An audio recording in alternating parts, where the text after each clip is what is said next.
Alright, hello everyone, and thank you for tuning in once again to the Black Box Podcast. BBOR, Black Box Online Radio, coming to you from West Virginia. Today we're revisiting the case of the Texarkana Moonlight Murders from 1946. This is actually the second time I've recorded this.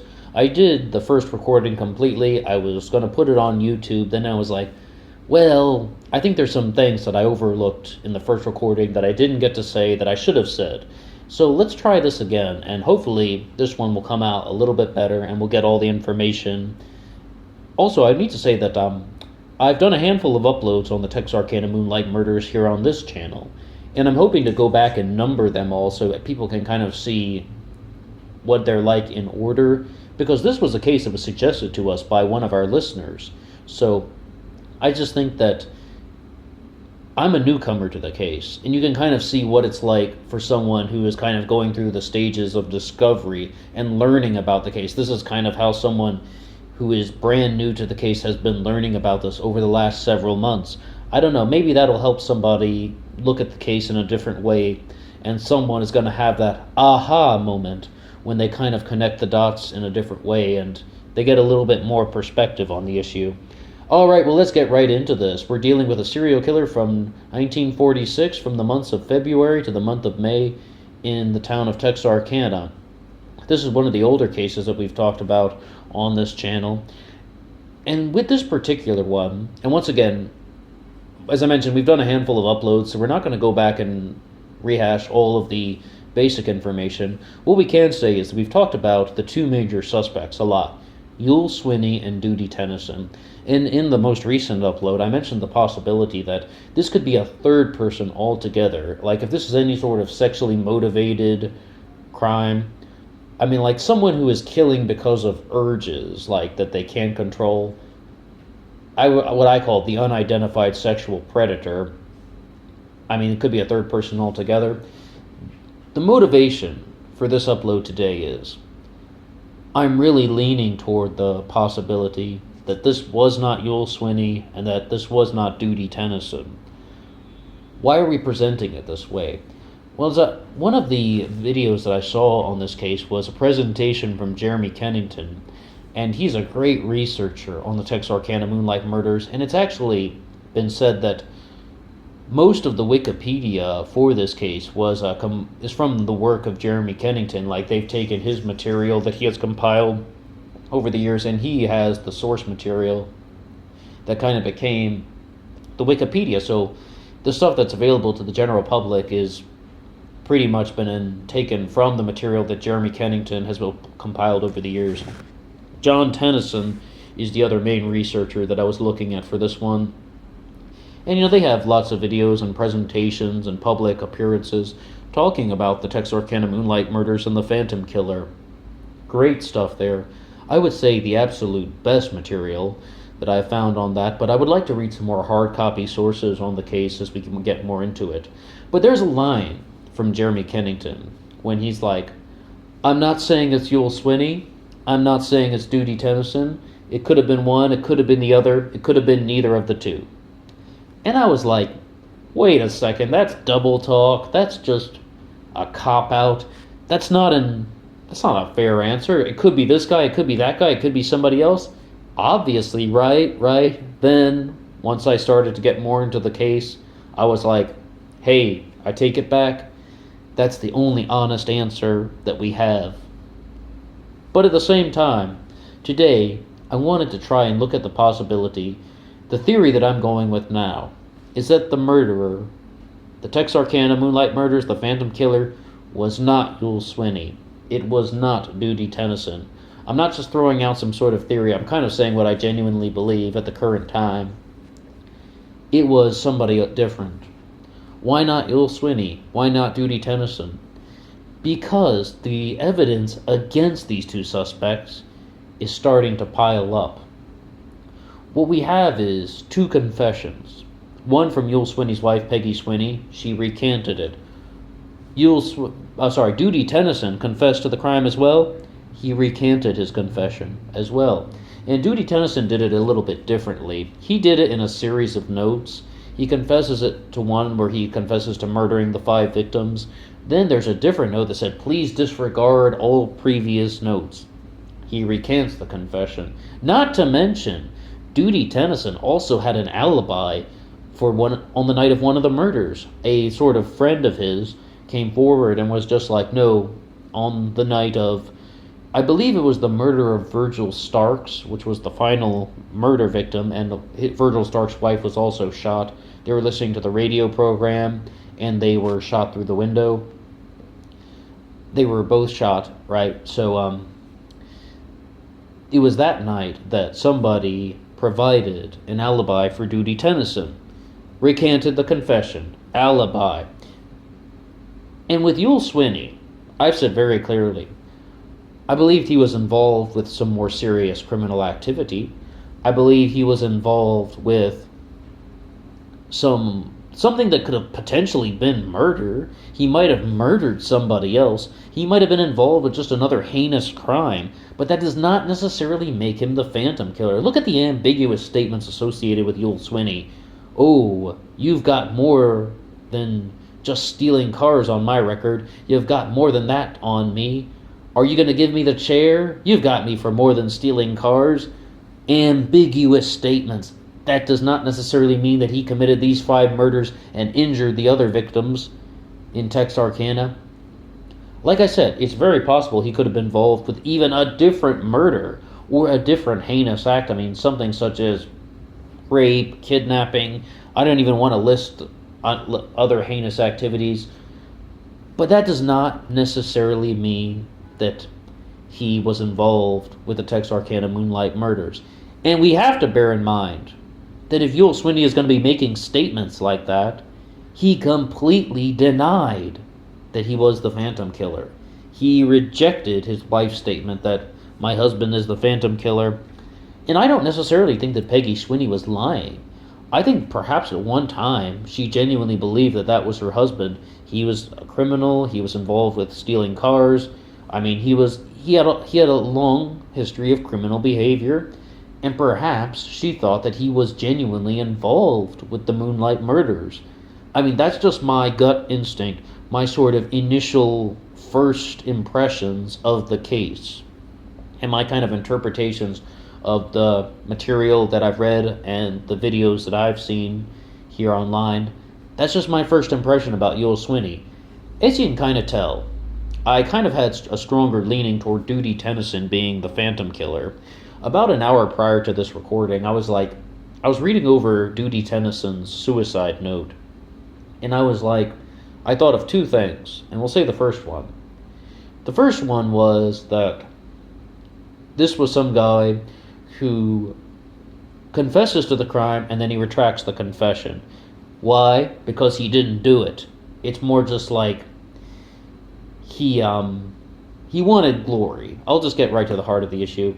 He was frustrated with life. He felt that he was insignificant. He sort of confesses to the crime to just kind of have more of a focus on himself. Even for a moment, he thought it would give him sort of a touch of glory. That's what I sort of felt. And as well, I mean, like, where's the primary evidence? Where's the primary source evidence? I mean, if he committed suicide, where is it? It would be a very different story if he had committed suicide by shooting himself in the head with the firearm that had been used in the case, or with some sort of material that had been used in the case, and you found the gun that had been used in the murders and the hood that had been worn by the Phantom Killer.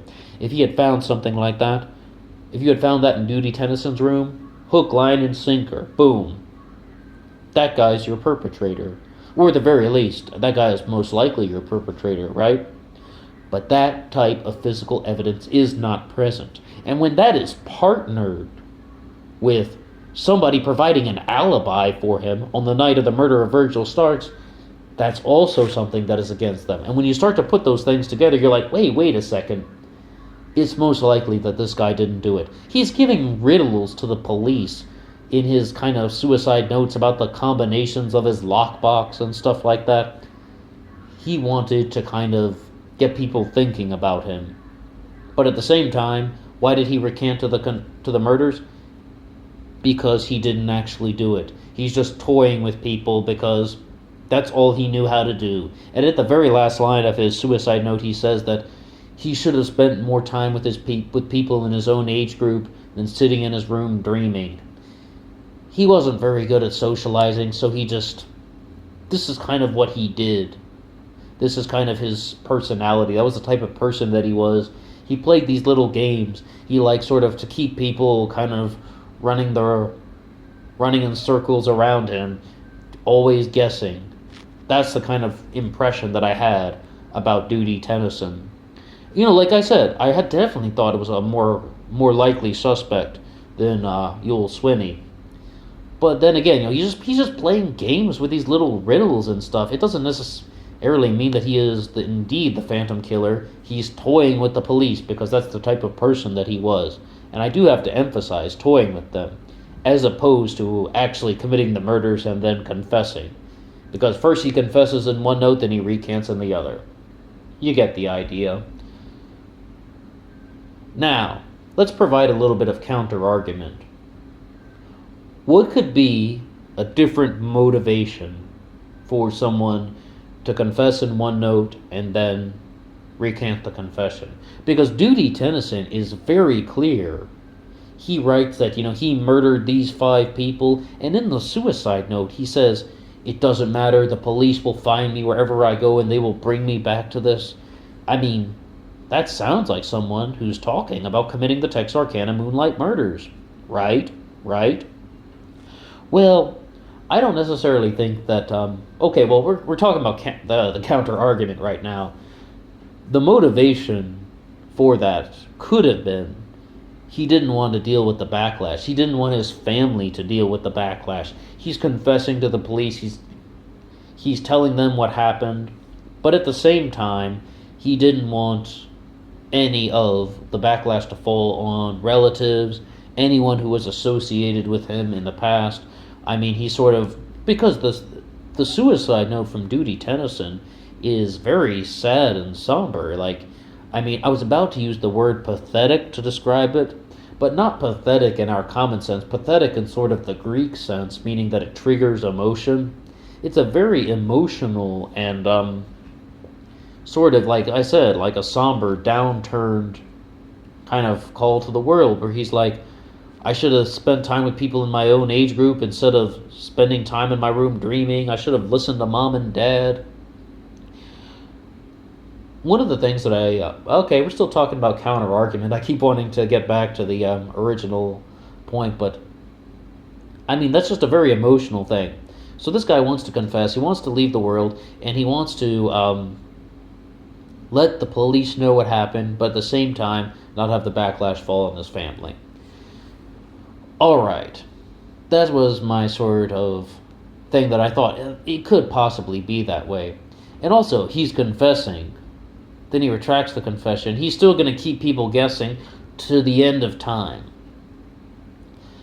In all fairness, both circumstances leave you with the same end result. You have some guy that likes playing games with people. He likes toying with people. That's definitely a personality trait as opposed to being a murderer. And one of the initial impressions that I had about reading Duty Tennison's suicide note was that he was, as I said, definitely more of like a somber, emotional person as opposed to someone who had urges to kill.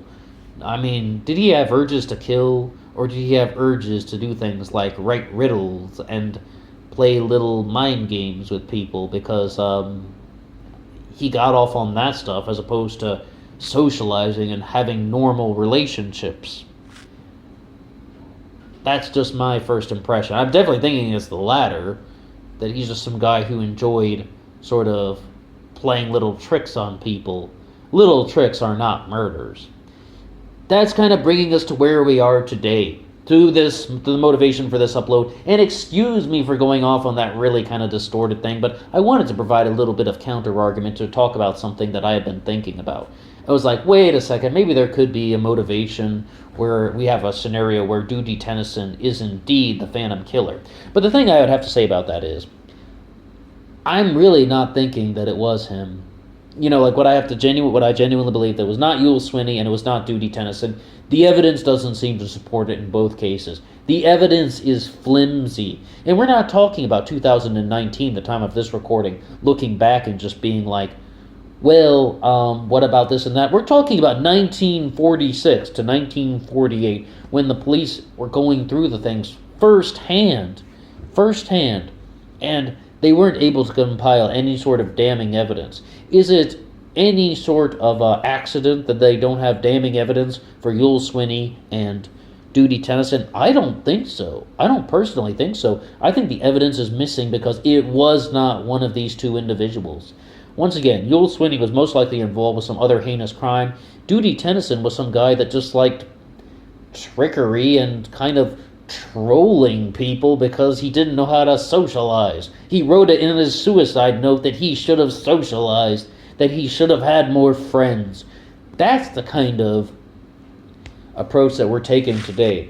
So what I can say about this particular case is that's kind of very difficult for us, because right now we have to admit that, or we have to rather theorize, that our two prime suspects are not the culprit. Well, then who is? I personally believe that this one was someone who has been unidentified. But like I mentioned, that I haven't truly examined the possibility of the German prisoner of war.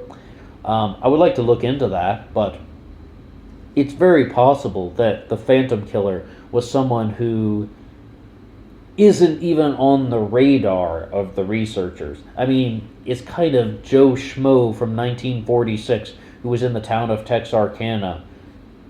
And it could also be someone who was moving to different places throughout the Deep South, throughout the country even. I mean, like I said, if there's any sort of sexual motivation, where by sexual motivation we mean someone who just has those undeniable urges that they have to soothe by killing people. That's kind of the series Dexter in a nutshell. I mean, he has urges, the dark passenger, and he has to do something about it. So that leads him to the Code of Harry and murder. Okay, I mean, that's a fictional show, and I don't really like always mixing fiction and reality. But if someone's actually living that, and there are people who do have that sort of problem, that person isn't going to stop after 5 victims. I mean, and even if it was something else, even if there's something that is more like the Zodiac Killer, where you have someone who committed a series of murders, it's like, even if the person did stop after 5 victims, and it's kind of the more, the thing we talked about with the Stanford professor saying that once a sort of serial killer like that ceases an activity, they won't start again. That person isn't necessarily even on the list of potential suspects. It'd be very difficult to determine who that was. But it's like, I just don't see the convincing smoking gun, cornerstone, linchpin that pulls in Duty Tennison and Yul Swinney. I don't see it there. And if someone has anything to contribute, I know I haven't talked about all of the things like the possibility of finding fingerprints and stuff like that, and we mentioned some of those things on the previous uploads. It's just more like, I think that these guys are involved with some things, particularly their confessions, that are pulling people into them. And I don't think that they're very genuine. I don't think that the evidence that supports Yul Swinney or Duty Tennison is very genuine. But what do you think about this stuff? And also remember, this was something that was suggested to us by one of the users. If you have anything to say at all, please drop a comment below. And if there are any cases that you would like to hear about on this channel, or other subjects, historical, political, science, whatever subject you like, if there's something that you would like to hear about, please drop a comment below. Say anything you'd like to have. Anything constructive is welcome. Until next time.